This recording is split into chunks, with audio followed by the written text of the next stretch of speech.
Om Jnanatimirandasya Jnananjanan Shalakaya Chaksurunmilitam Jena Tasmai Shri Gurave Namaha. Gurave Gaurachandraya Radhikayistadhalaye Krishnaya Krishna Bhaktaya Tadbhaktaya Namo Namaha.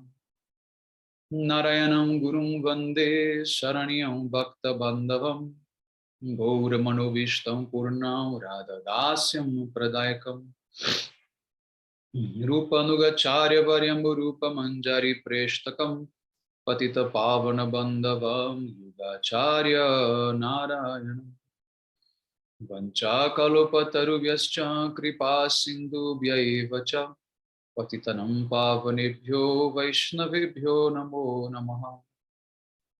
Namo Mahavadanyaya Krishna Prema Pradayate Krishnaya Krishna Chaitanya Namne Gaura Twise Namaha. Shama Sundara Shikanda Shekara Smirahasara Murali Manohara Radhikara Sikamam Kripanide Swapriya Charana Kinkarim Kuru Tapta Kanchana Gaurangi Radhe Vrindavaneshwari Vrishabhanusute Devi Pranamami Hari Priya Vrindai Tulasi Devi Ai Priyai Keshavascha Krishna Bhakti Prade Devi Satyavatyai Namo Namaha. Shri Krishna Chaitanya Prabhu Nityananda Shri Advaita Gadadhara Shri Vasadi Gaura Bhakta Vrinda. Hare Krishna Krishna Krishna Hare Hare Hare Ramo Ramo Ramo Hare Hare. So first of all, I begin offering my most humble obeisances to the dust of the lotus feet of Param Maradattama Shri Guru Pada Padama Nita Lila Pravishta Om Vishnu Pada Paramahamsa Parivrajaka Ashtottara Sata Shri Srimad Srila Bhakti Vedanta Narayana Goswami Maharaj Srila Gurudeva. And to my most worshipable Shikshan Sannyasa Guru Nitya Lila Pravishta Om Vishnu Pada Paramahamsa Parivrajaka Ashtottara Sata Shri Srimad Srila Bhakti Vijnana Bharati Goswami Maharaj. And to all Shirupanu Gauriya Guru Varga, all Tridandi Sannyasis, Brahmacharis, Vaishnavas, Vaishnavis, and to all the assembled devotees here today, my most respectful obeisances. So, today we are going to read an article from the Rays of the Harmonist, year 11, February 22, February 2019. This is anonymous article. We don't know who is the author. And this is a glorification of Sri Vinod Bihari. So it was published in the Gauriya Patrika. It means in the Hindi language, long time ago, and it was again republished in the Rays of the Harmonist. So here in this article, the author is going to present the speciality of Vinod Bihari, the deity that Param Gurudev manifested, as well as the conception behind all of this.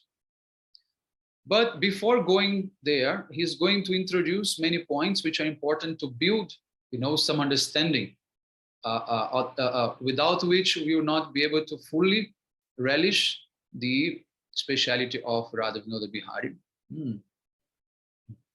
And then I'm going to read everything through, and then by the end, it will come what he really wants to crown. So the first thing he's putting is the meaning of Avadut. What is the meaning of Avadut? A discussion of this sort ought to start from the beginning, from the root of the matter. And in discussing roots and beginnings, the subject of Guru is bound to arise. Means he wants to start everything from zero, then we must start from Guru Tattva.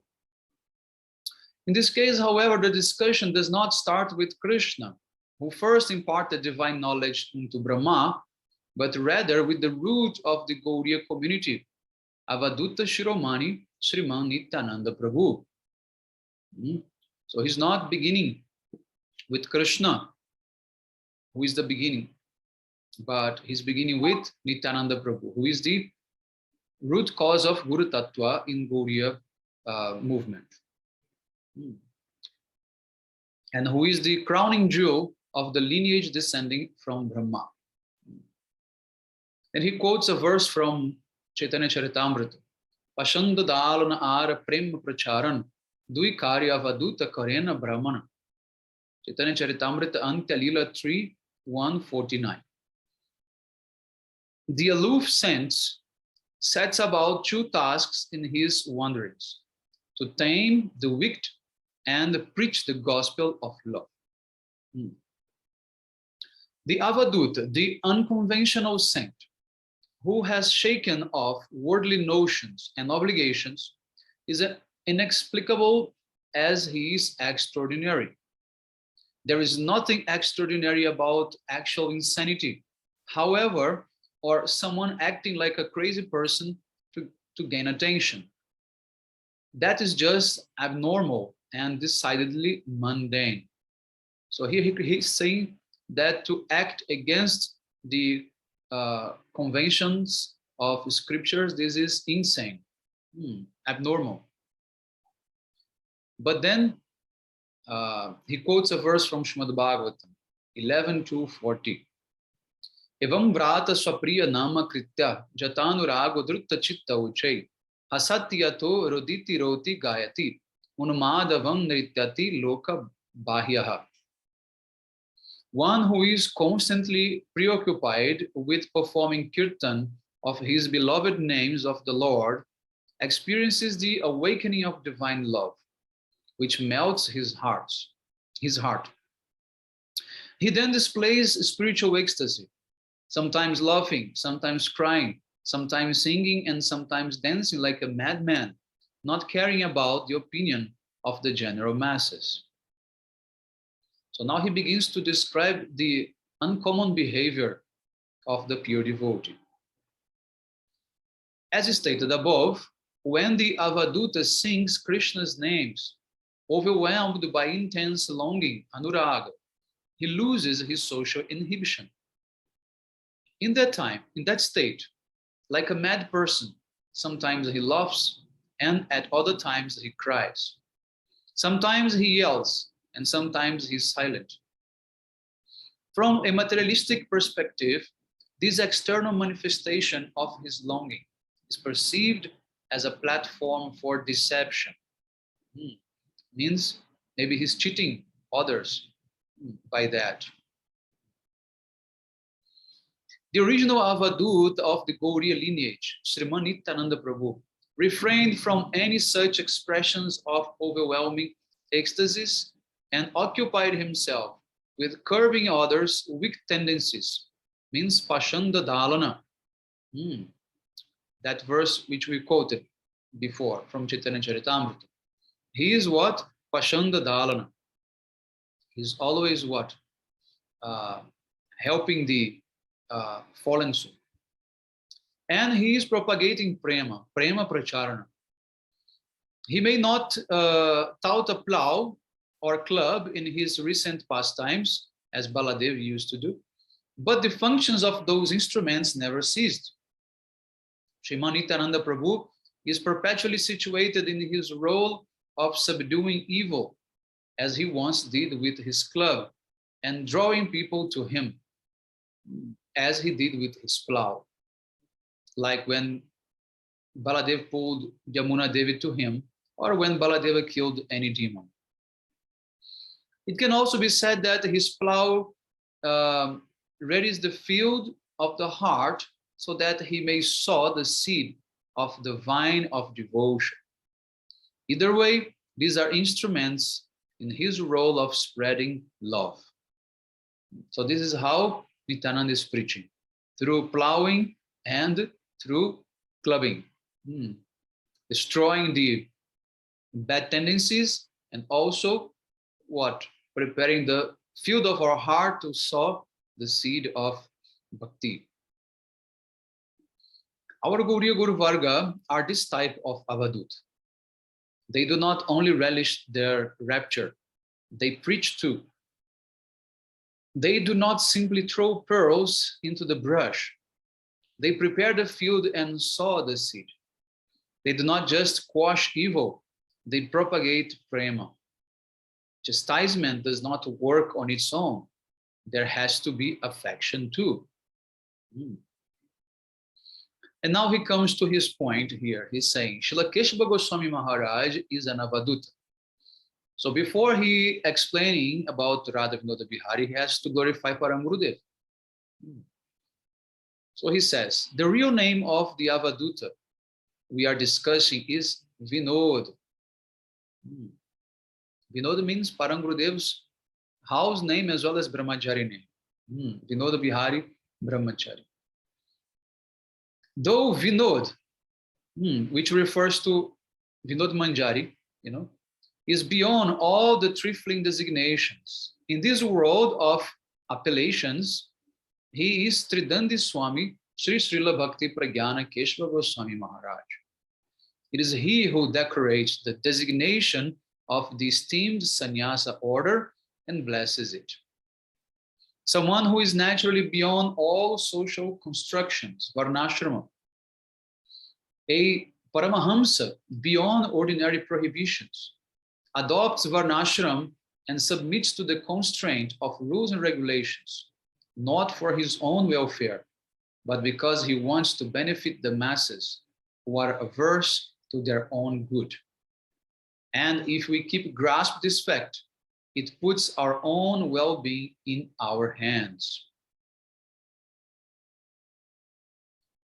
Of all the hypocrisy and wickedness in the world, the worst is impersonalism, or Mayavada, which was widely preached by Sri Shankaracharya. Though it was not what he treasured in his heart, means Shankaracharya was Shiva, he wasn't believing that, although he had to preach due to Krishna's order. Mayavada attacks prema itself. Love of God is being attacked by the Mayavada philosophy. Mayavada is an evil-mindedness that wants to merge with and become what is left of the personification of divine love after it cuts off his lotus-like hands and feet with the swords of nihilistic assertions. If the personified form of eternity, consciousness, and bliss is so loathsome, then why the ambition to merge with that form? Evidently, this is the reaction of a severe evil-mindedness.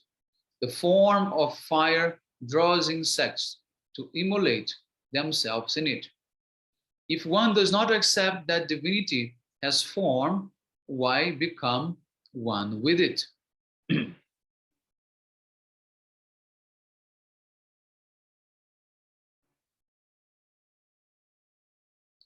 So, from the very beginning of his surrendered life to his divine master, Srila Bhakti Pragyana Keshava Goswami Maharaj determined Mayavada to be the main impediment to propagating the gospel of Prema. Mayavadir Jivani, a history of Mayavada.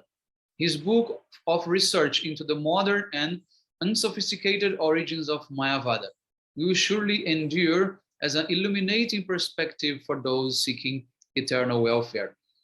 Well, if you have not read this book, it's a must-read book. It calls Mayavada Ki Jivani, means the life history of Mayavadism. I have this book in PDF file, and this book is not in the Pure Bhakti, list. It's not available there. And myself, I have scanned this book, and so it's very nice. Okay, very nice. A similar version is there that Srila Gurudeva made afterwards. That was the Beyond Nirvana. Perhaps you have seen that book. So everyone must read this book. And if you want the original of Parang Gurudev, I can send you the PDF file. Just mention to me later. Parang Gurudev, he just, puts everything in terms of historical facts, chronological facts, from the beginning of even the Buddhism. Parang Gurudev, he discusses a lot about Buddhism and its, relation to the Mayavadi philosophy, and he separates the two Buddhas as well. That Shankaracharya made into one. Again, he separates the Avatar Buddha and the man Buddha, Siddhartha Gautama. And he explains everything. It's a fantastic book for you to have a very solid base on history and philosophy, Anyway, at present, almost everyone understands Advaitavada, Brahmavada, or other similar philosophies to be the same as Sri Shankaracharya's Kevala Dvaitavada. Mayavadi Jivani delivers an escape from this whirlpool of illusion. The ancient Advaita philosophy of the Brahmavadis has never been the same as Sri Shankara's Mayavada. For Brahmavadis, the ultimate destination is the effulgent Brahmaloka. Mayavadis, on the other hand, are downright offenders, fit to be punished by Jamaraj, that personified, as stated in Sri Chaitanya Charitamrita, Madhya Lila 6:167. Shivigraha janamane shei topashandi adrisha, aprisha se hoy jamadandi. He is wicked who denies the form of divinity. He is not to be seen or touched. He will be punished by Jamaraj. So to be a Brahmavadi is okay. To be personalist is okay. The Brahma or Brahma Jyoti is a real aspect of Krishna. But Mayavadi is different. Mayavadi means when you think you are that also. So in this way, you have to be punished by such type of thought. Mayavada is but a version of Buddhism, that is, of Buddhadeva's Shunyavada, which literally translates as the zero theory or voidism. With the Vedic word Brahma in place of Shunya. Instead of Brahmavadi, means Shunyavadi. Shunya means zero. At their roots, they have the same objective, nihilism, means nothingness. Padma Purana, therefore, refers to Mayavada as Prachanna Bodhavada, or veiled Buddhism, or covered Buddhism, while Sriman Mahaprabhu declared it to be atheism that seeks Vedic corroboration. Means they are atheistic people, but they are looking for some reference in the Vedas to support their atheistic philosophy. So here, the next one is the limitations of aparoksha jnana. He's going to discuss a lot of philosophical things. I'm not going to read that. I'm just jumping that. And so let's come to this point, the next one, which is cultivation of transcendence begins from the point of adokshaja. Exploration of the variegatedness of spiritual existence begins with scrutiny of adokshaja tattva, or that which is definitively beyond the perception of material senses. So adokshaja means beyond our senses. So Bhagavan is adokshaja, he is beyond our sense capacity of understanding. He who is absorbed from moment to moment in divine pastimes, defying every strain attempt the conditioned souls make to know him through their senses, is a dokshaja. Once the conditioned souls disengage their senses from that painful enterprise of monism and engage them in the service of the Lord of the senses, Shri Rishikesh, then by his own sweet will, that entity who is beyond the grasp of the senses allows himself to be perceived by the soul's senses. So if Bhagavan wants, he can make our sense perceive him. So this is called Apurushaya. Apurushaya means the knowledge has to be reviewed from top to bottom. And the common approach of scientists are bottom to top. And from bottom to top, God, he always be adoksaja. But if it's top to bottom, then he can become perceivable for us because he can do it.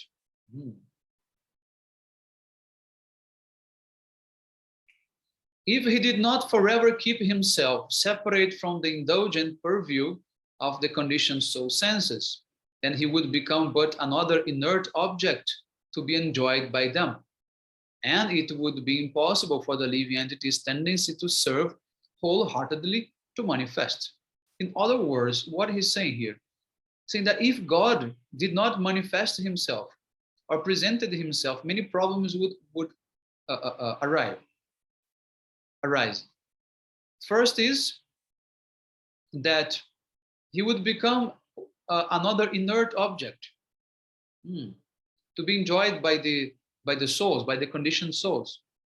Because if God is always anonymous, always incognito, then how can we somehow or other, be able to access? It's impossible. Therefore, we are going to start speculating, imagining, creating our idea of God, as many already do. But somehow or other, we have faith that God is not hiding himself, but on the contrary, rather he is manifesting himself, presenting and showing. Krishna says, I am here. I have descended. I am the source of everything. And no other divine personality did that in any other culture. The God of the Hebrews are still hidden. The God of the Catholics are hidden. The God of the Muslims are hidden. Is hidden, sorry. Their God is totally hidden, have not manifested. Sometimes some aerial voice came, sometimes some type of inspiration, but nothing else beyond that. And this is not enough to really know who is that person. But for us, Krishna came and said, I am Krishna. I am God. I am God. Srila Gurudeva explains that Narayana, he is also known as Avatari because he's the avatar, he's the source of all the avatars of Vaikuntha. But Narayana himself has not come in this material world. Narayana has not presented himself. But Krishna and his other special incarnations like Rama and Mahaprabhu and others, they have come. And Krishna is also Avatari. But not only that, Krishna has done something that Narayana he didn't do, which was to come in this material world. So therefore, Krishna is the Supreme Lord that can even leave his abode, something that even Narayana cannot do.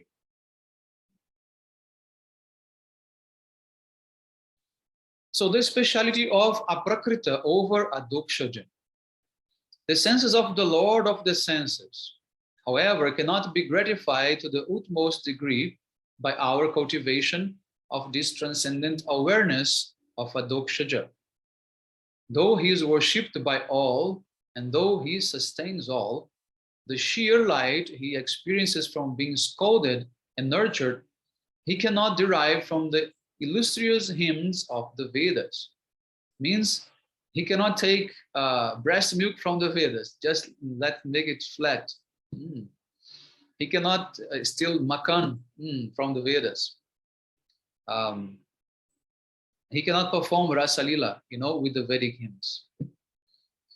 Though the words Adokshaja and Aprakrita, means supramundane, are synonymous, one cannot deny their respective specialities. The implications of reverence and formality, Aishwarya, of the former, and the intimate sweetness, Madhurya, of the later, means Adokshaja inspire Aishwarya, and Aprakrita inspires Madhurya. When Adokshaja, that entity of pure transcendence, appears indistinguishable from the mundane, though he is beyond its reach, he achieves supreme definition as Aprakrita Tattva, or that which resembles the mundane Prakrita, but it is not fact. In that moment, Bhagavan, God of gods, climbs into the lap of his mother and starts bawling.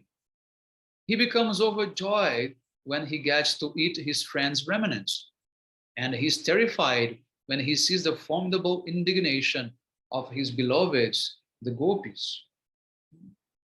So here he establishes what is just Adokshaja and what is Aprakrita. In Adokshaja stage, we don't know what God is doing. Understand? We don't know, and he's inachievable. But in Aprakrita Tattva, means transcendental Tattva, we can know what he's doing. And what he's doing, he's trying to exchange love with his associates. So next one is Prema Pracharan, propagating divine love, the pinnacle of Aprakrita Tattva. Within that Aprakrita Tattva, two specialities shine forth. One characterized by sweet charm and intimacy, Madhurya, and the other by benevolence and magnanimity, Audarya. By saying that Shri Krishna's pastimes are characterized by Madhurya and Shri Gaura's pastimes by Audarya, however, it does not mean they are strictly either Madhurya or Audarya. Now it's very important to understand. Now he's separating Madhurya, Audarya, Krishna Lila, Gaura Lila. But he makes a point that you can say that Krishna Lila is Madhurya, Gaura Lila is Audarya. But they're not strictly only that. So when intimacy and sweetness is profuse, it manifests magnanimity. And when magnanimity prevails, it naturally produces what? Charm and sweetness. Means the pinnacle of Madhurya is Audarya, and the pinnacle of Audarya is Madhurya. This is very beautiful. The Gauriya Avadutas shunned the monistic approach of aparoksha and no realization of the Lord's Adokshaja aspect to be insufficient. They declared the ultimate summit of cultivating a conception of Aprakrita to be their most cherished object. Srila Keshava Goswami Prabhu demonstrated his highly nuanced realization of the Aprakrita by manifesting the service of Sri Radha Vinod Bihari, the treasure of his heart. This extraordinary and unique pastime of his, of propagating prema, is the main objective of our discussion. Now he's indicating that where he wants to go. So now let's continue. Next topic is how Shri Krishna lost his complexion while immersed in thought of Sri Radha. In describing Sri Radha Vinod Bihari's specific ontology or tattva, Srila Keshava Goswami Prabhu first of all glorifies them as follows. Radha Chinta Niveshena Jasya Kantir Vilopita Shri Krishna Charanam Vande Radha Lingita Vigraham. The first verse of Shri Radha Vinod Bihari Tattvashtakam. I venerate the feet of that Shri Krishna who has become so immersed in the contemplation of Shri Radha that his own bodily complexions has faded to the degree that his form now appears to be fully embraced and entwined with that of Shri Radha. In truth, this verse acquaints us with both Shri Radha Vinod Bihari and Sri Gaurachandra simultaneously. Primarily, the phrase Radha Lingita Vigraha conveys a sense only of Shri Radha Vinod Bihari, that is, Shri Krishna Chandra with Shri Radha Ji, his complexion eclipsed by hers. A description of this event is found in Sri Varaha Samhita. You know, there is a verse in Varaha Samhita which says, Radha Vishleshata Krishna hi ekada prema vivala. Radha mantram japang dhayam Radha sarvatra pashati. This is from this that Parang Gurudev extracted his, pramana, his evidence. That when Krishna was sitting, in Imlitala, and then he begins to chant Radha's name, do japa, Radha mantram japang dhayam. He meditates in doing japa of Radharani's names. Then automatically she manifests inside and outside. Then Krishna becomes golden and with the moods of Radha, like that.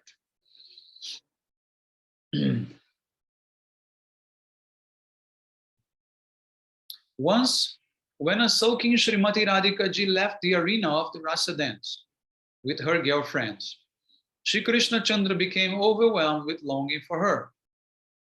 In the torment of separation from her, he searched for her everywhere until he became immersed in longing for her at the base of a tamarind tree, Imlitala, on the bank of the Jamuna river. His rapture was so profound that his limbs became covered with Sri Mati Radhaji's golden hue. Thus he came to bear her mark. He became Shri Radha's Krishna. Means he became the Radha of Krishna. Meanwhile, as Shri Radhaji was searching for Shri Krishna with her friends, she arrived at that spot and was astonished to see him with that golden complexion. Sri Vinoda Manjari witnessed this supremely wondrous meeting of Sri Radha and Krishna, and in the form of Sri Keshava Goswami revealed this unprecedented form on this earthly plane. How beautiful. Now we know that Radhaji, when she came and she saw Krishna there, she was surrounded by her intimate associates, and especially Vinoda Manjari was there. And then she brought that into our knowledge when she became our Parang Gurudev. Now the other meanings of Radha Lingita Vigraha. Second, Radha Lingita Vigraha refers to Sri Gaurachandra as the united form of Sri Radha and Krishna. Sri Jayadeva Goswami hinted at his when he wrote, Gadam Asli Sto Nir Beda Mapto. When embracing so intensely, it as if they become one. When Shakti, the sum of all energy, and Shaktiman, the vessel of that energy, are wrapped in an intense embrace, they become mutually indistinguishable. And that is the form of Sri Gaura. Srila Keshava Goswami described this as follows. Chilila mitunam tatam beda bedam achintyakam. Third verse of Radha Vinod Bihari Tattvashtakam.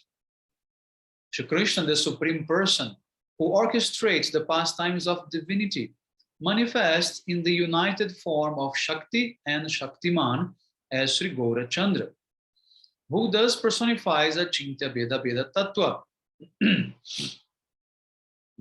or the principle of simultaneous oneness and difference that characterizes the true nature of reality. Third, N in the word alingit, N plus lingita means complete, boundary, limited, diffusion, extensiveness. And so it follows that Radha Lingita Vigraha means that Sri Radha's golden complexion pervades Sri Krishna from his head to his toe, and that her bhava reaches his heart.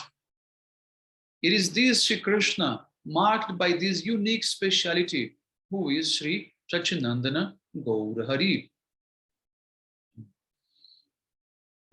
Now, after explaining this, he's going to discuss that Krishna is a brahmachari. It's a very interesting point.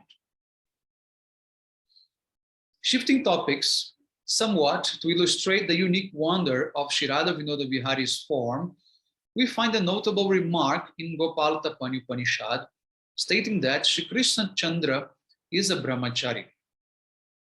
In a worldly sense, brahmacharya is the first of the 4 stations of life in the Vedic society, a state in which the individual is very pure, innocent, and free from gross lust. The fact that Shri Krishna is a brahmachari reveals the glories of the gopis of Braja as supremely pure, faultless, and devoid of even a scent of lust. Sahaja gopira prema nahe prakrita kam. The pure love of the gopis is spontaneous and is not mundane lust. Akaitava Krishna prema jenu jambu nada hema, shai prema nriloke nahoy. Chaitanya Charitamrita Madhya Lila 2.43. Pure love for Krishna is free from all hypocrisy, pure like the gold of the Jambu river. Such love does not exist in the realm of man. It follows, therefore, that Shri Krishna's position as a brahmachari cannot be appreciated by the mundane perception of the human world. Brahmacharya does not only mean to be devoid of lust. One who forever revels in the names, forms, qualities, and pastimes of Parabrahma, the Supreme Lord, is truly a brahmachari to the core, a brahmachari in the ultimate spiritual sense. Brahma refers to the supreme reality, and chari means revels in. From this perspective, the brahmacharya of the residents of Braja is millions of times greater than that of the 4 Kumaras, who are celibate from birth and for eternity. And among the residents of Braja, the most exalted are the Braja Devis, or the goddesses of Braj, who are forever immersed in serving Krishna in amorous love. But this still begs the question that if Shri Krishna is himself Parabrahma, how is he a brahmachari? How does he revel in himself? Now this is the point of this topic. If Krishna is Brahma himself, how he can be a brahmachari? How he can be, trying to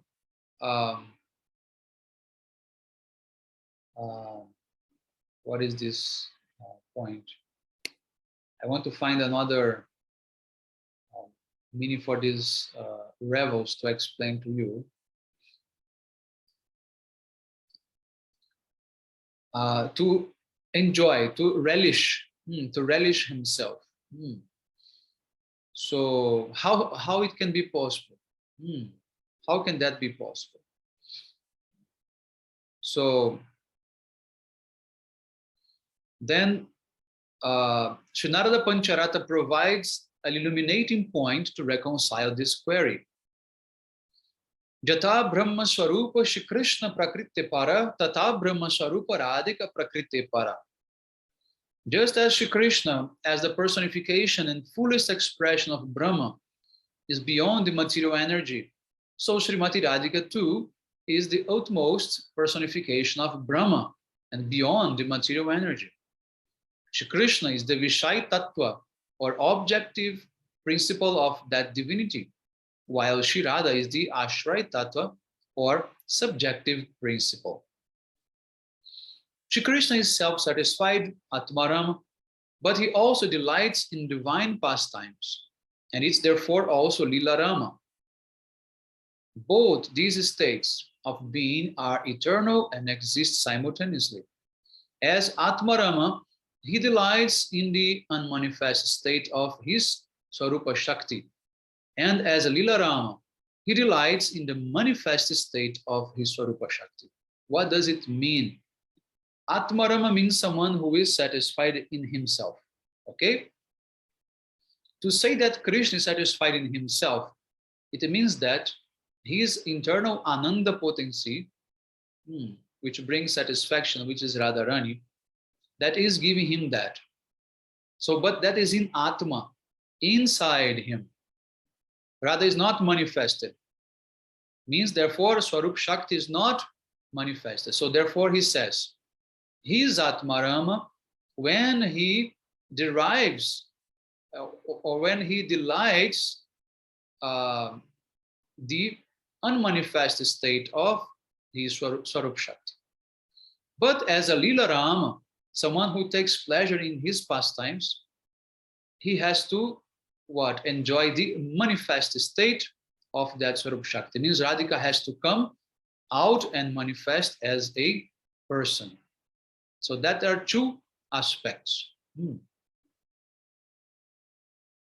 Then he quotes from Chaitanya Charitamrita Adi Lila 4:248. Ei matto jagatera sukhe ami hetu radhikara rupa guna amara jivatu. Thus, it is I who am the cause of happiness in this world. Yet Radhika's form and qualities are my very life. In other words, she's the cause of Krishna's happiness. Thus, in both states of Shri Krishna, Atma Rama and Lila Rama, Srimati Radhika was Srimati Radhika, who is Brahma Swarupa, and the embodiment of Swarupa Shakti is the object of his reverie or relishment. Thus, Shri Krishna is eternally a brahmachari without being acquainted with the nuances of Shakti. One cannot fathom the nature of the ultimate wielder of Shakti, Shaktiman. Though Shri Krishna conducts Shakti, he is forever covered by it. This is what defines his quality of brahmacharya. So why he's a brahmachari? Because he's always looking for Radha. He's always searching for Radha. He's always in the path of Radha. Radha is Brahma, Brahma Swarupa. Krishna is Brahma Rupa. Radhika is Brahma Swarupa. So next topic is Shri Radha Vinoda Bihari is the greatest expression of Krishna's brahmacharya. The most exalted of Shri Krishna's pastimes are those he enacts as a paramour in the land of Braj. Just as the word upapati, paramour, has the word pati in it, meaning husband, the law of paramours, parakiyata, automatically encompasses the law experienced within matrimony or swakiyata. Matrimonial love, however, lacks paramour love. Now, try to understand. He's not putting into a, he's not separating and saying that parakiya and swakiya are two opposite things. He's not doing that. He's explaining that in parakiya, swakiya is also there. But in swakiya, parakiya is not there. So those who relish parakiya, they also relish swakiya. Not the swakiya in the formal sense that they must be married, but the type of love which is present in swakiya. Okay? But those who are in a real swakiya, with the formality of the matrimony, they cannot experience the love present in the formality of Parakya.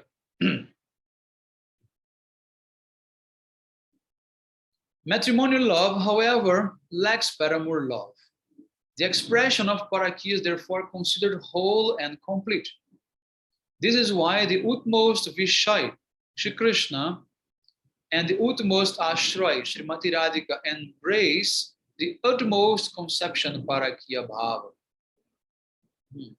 In truth, however, this paramour affection is not the cause of the Brajagopis' eternal and unprecedented love, but it is an indicator of it. This is also a very important point. Becoming more and more immersed in that Parakya Bhava, Shri Krishna went from relishing the joys of being the object of love, the beloved, to experiencing how the delight experienced by the Ashraya's love was far greater. Okay, so it means that Parakya is not the cause of Gopi's love, but it's just indicator that Gopi's love is great. And Krishna now, he wants to shift the role of becoming the enjoyer in the position of the object of love to become the enjoyer of the one who is loving that object, which means Radharani's position. Then Chaitanya Charitamrita Adi Lila 4:133. Vishai Jatiya Sukha Amara Aswad Ama Hoite Koti Guna Ashrayera Allad.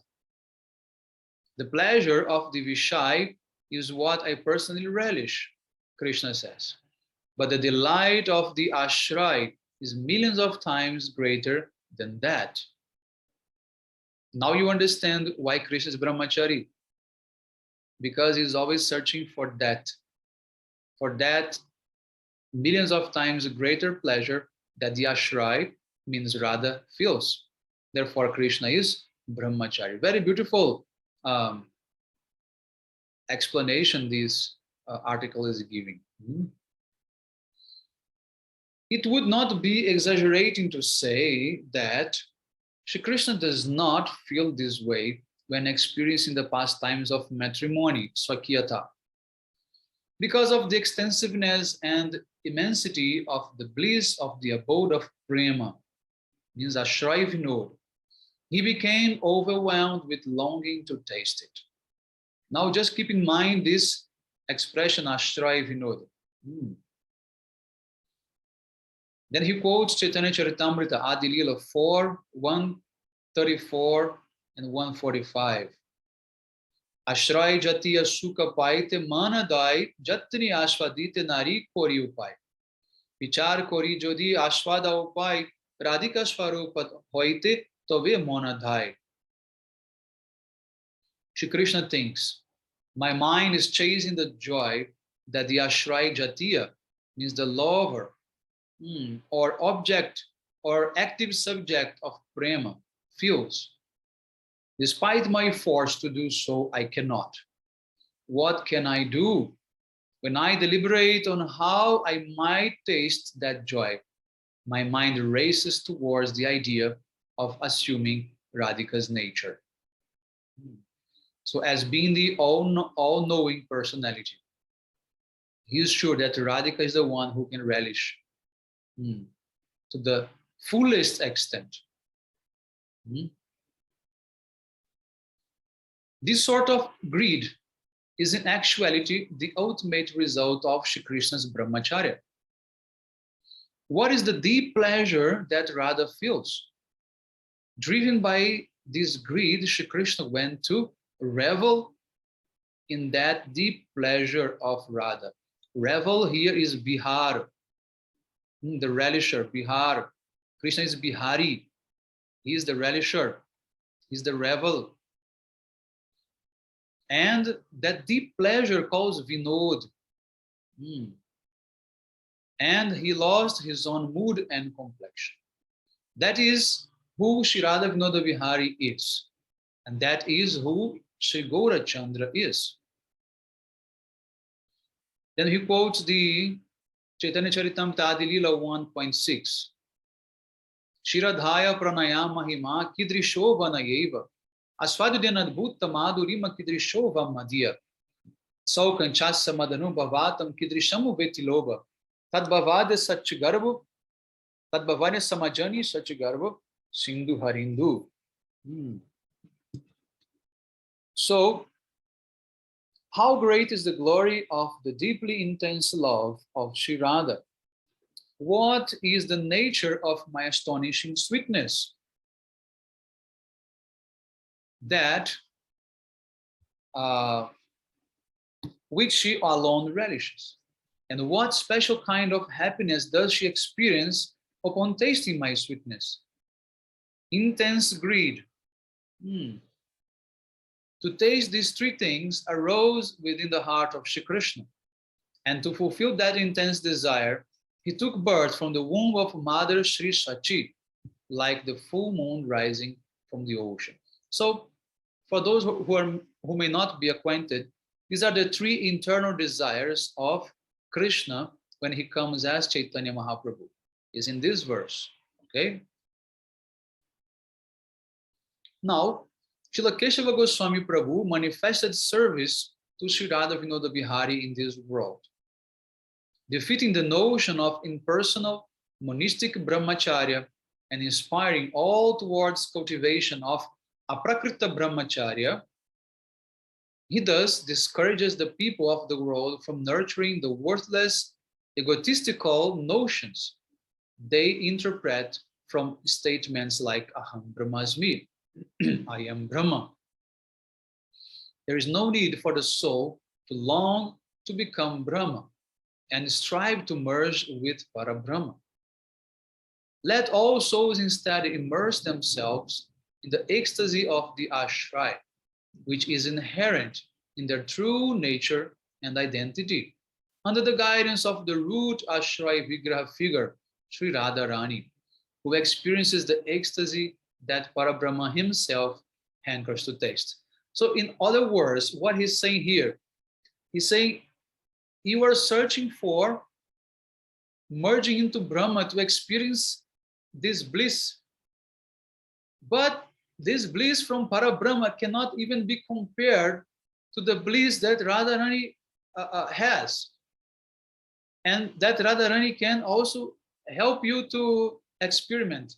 So you are thinking Parabrahma is everything, is the topmost, but it is not. Parabrahma himself is searching for the type of Ananda that Radha has, that himself is not having that. So how foolish these Brahmavadis are. They want to merge themselves to feel some type of happiness or bliss, which is millions and millions of times less than the bliss we can have in the association of Srimati Radhika. Now, the topic is the exclusive speciality of Sri Radha Vinoda Bihari. Now, please pay attention to that. Sri Radha Madan Mohan, Sri Radha Govinda, Sri Radha Gopinath, these three deities who represent the principles of Sambandha, Abhideya, Prayojan, along with Sri Radharaman, who is famous as their combined form, and also all the other deity forms of Shri Krishna Chandra, represents his absorption in relishing only Vishaya Vinoda, means the pleasure enjoyed by the object of love, means is Krishna enjoying. All these four deities, this representing what? Krishna enjoying. Krishna enjoying Rasa Lila.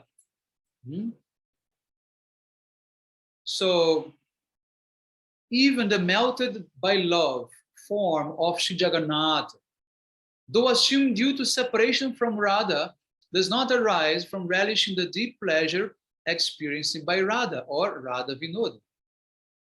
So even Jagannath, with Krishna feeling separation from Radha, is far, far beyond this Radha Vinoda, means the deity with Radha Vinoda Bihari. And it is for this reason that the form of Shri Radha Vinoda Bihari represents a unique speciality in Gaudiya society. Unfortunately, however, certain so-called Gaudiyas, out of ignorance and insanity born of envy, say that Shri Krishna's absorption in Radha's mood and his acceptance of her complexion was a one-time occurrence, and therefore eternal service to such a manifestation is not possible. So they say this is just a pastime. Radha Vinoda Bihari is not any eternal form of Radha and Krishna. Therefore, we should not worship them as a deity. But then it says, this is a symptom of misfortune. This sort of knowledge is akshaja, means influenced by mundane sensory perception, and can never appreciate the simultaneous ever-freshness and eternality of Bhagavan's pastimes. By those standards, they would regard Shri Radha Damodar's Dambandha Lila as a one-time occurrence as well, and thus also deem Srila Jiva Goswami's establishment of service to Shri Radha Damodar as improper. The limited intelligence of such persons who dictate that if Shri Radha Madan Mohan are to be served eternally, then the eternality of service to Shri Radha Govinda is not simultaneously possible. They cannot conceive of the fact that because there are so many different pastimes, there are so many different eternally worshipful deity forms. These people seem unable to see that in Sri Purushottam Dham, the either side of the ancient deity of Shri Tota Gopinath are dark-complexioned Srimati Radhika and Srimati Lalita. And in Brajadhama, in Nandagram, the Baladeva who stands beside Shri Krishna has the same dark complexion. In truth, perceiving Bhagavan's pastimes as illusory or temporary is due to the influence of Mayavada.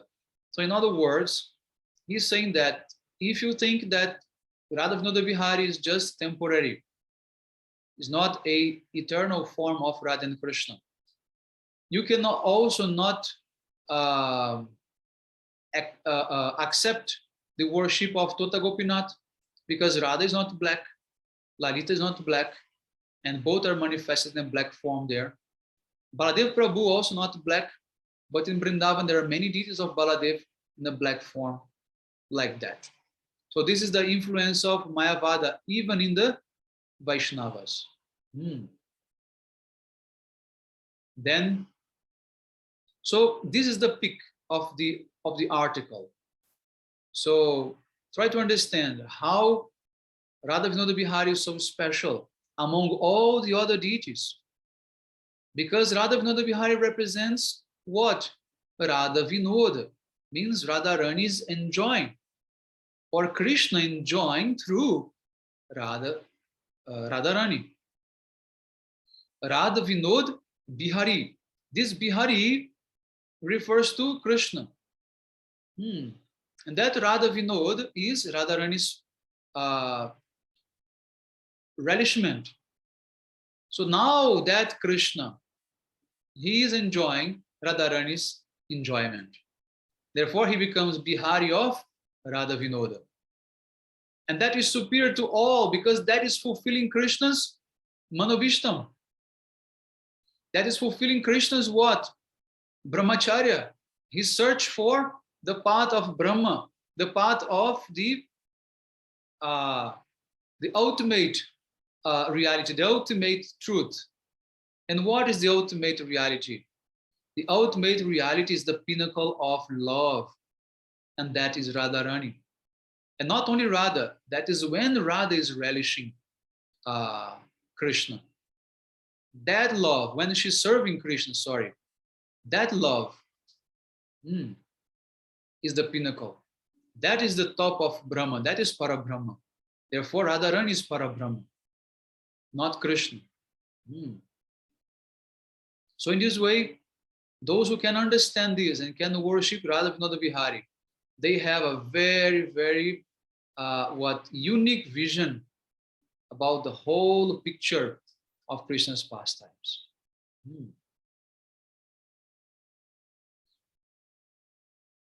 So, serving Shri Radha Vinoda Bihari leads to service in both realms of Golok, means Gaur and Krishna Lilas.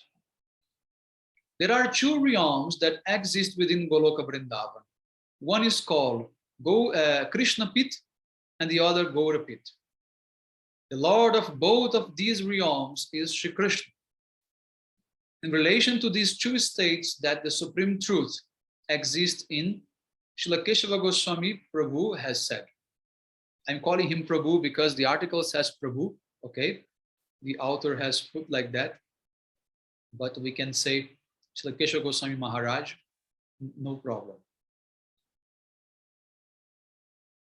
Then the fourth verse of Radha Vinoda Bihari Tatvashtakam says, Tatom bekam param vidali laya tadvidastitam Gaura Krishna swayam hyeta dubhavu bhayam apiduta. The Supreme Truth is one. However, through different pastimes, that truth manifests as and exists in two different and individual forms as Sri Gaura and Sri Krishna. They are both the Supreme Truth and entity. In the principle, Gaura is Krishna himself. Both of these forms are inextricably linked.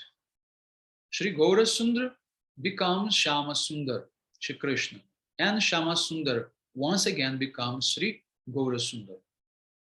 You remember in the very beginning, the pinnacle of Madhurya is Audharya, and the pinnacle of Audharya is Madhur. It's like that symbol of the infinite. Both sides are coming together and flowing into each other. When one side is overflowing, then it's going to the other side. Again, when it overflows, it comes to the opposite side, like that. So when absorbed in pastimes of union, Sambhoga Lila, that Paratattva is Shibrajendra Nandana in Krishna Pit. And when he becomes absorbed in pastimes of separation, he is Sri Sachinandana in Gaura Pit. So now two specialities. Sambhoga Lila means meeting pastimes, Radha and Krishna, they are separated. But when they are relishing the pastimes of separation, then they come together as Mahaprabhu. Because Krishna can only experience that when he is with Radha. This union and separation nourish each other, and thus Shri Krishna and Shri Gaura share this duality. This wonder cannot be conjured up or appreciated by any taxing feat of the imagination. These pastimes are simultaneous and eternal. And the story of Shri Radha Vinoda Bihari is like a Yoga Sutra, an eloquent cipher that encapsulates both pastimes. Understand? Sutra means short verse, which encapsulates. And yoga means union. So Yoga Sutra is like the what can encapsulate the union of Radha and Krishna the best way. That is Radha Vinoda Bihari, because it represents simultaneously Krishna, Radha, and Gaura.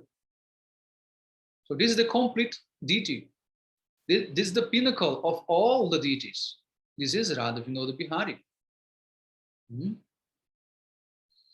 So therefore, through serving Shri Radha Vinoda Bihari, one attains a revelation of both pastimes and gains the opportunity to relish the joy of service in both Krishna Pit and Gaura Pit.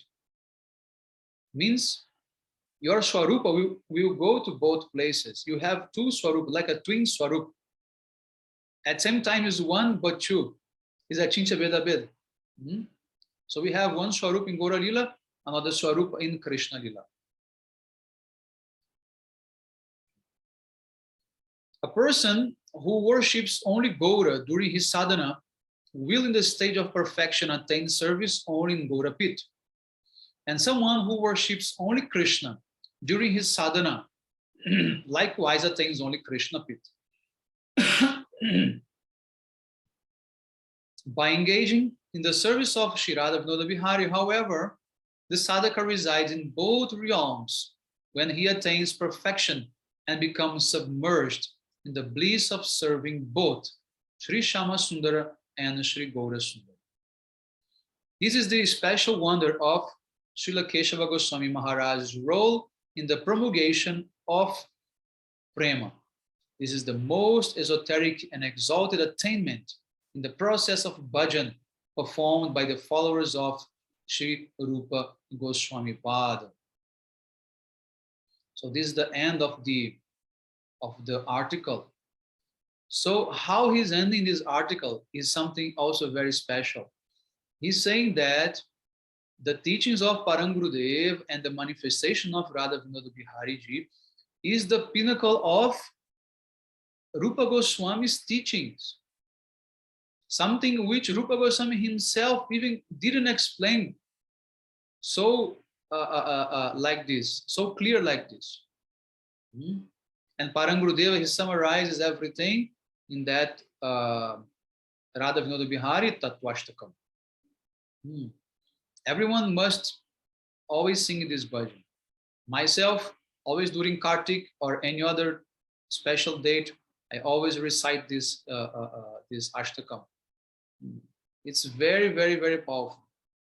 And since many, many years, since I started, I was always much attracted by Parangurudev. I used to say that he is like my favorite, you know. And I came across to this this article not so long ago. It was maybe like 2 years ago. It was in the beginning of this pandemic time. And everything became like so clear, like crystal clear. And enhanced even more the glories of Parangurudev, the glories of Radha Vinod Bihari, and how Srila Gurudev himself has established this Radha Vinod Bihari everywhere. Srila Gurudev did not establish his Ishtadev, Raman Bihari. He established Radha Vinod Bihari everywhere.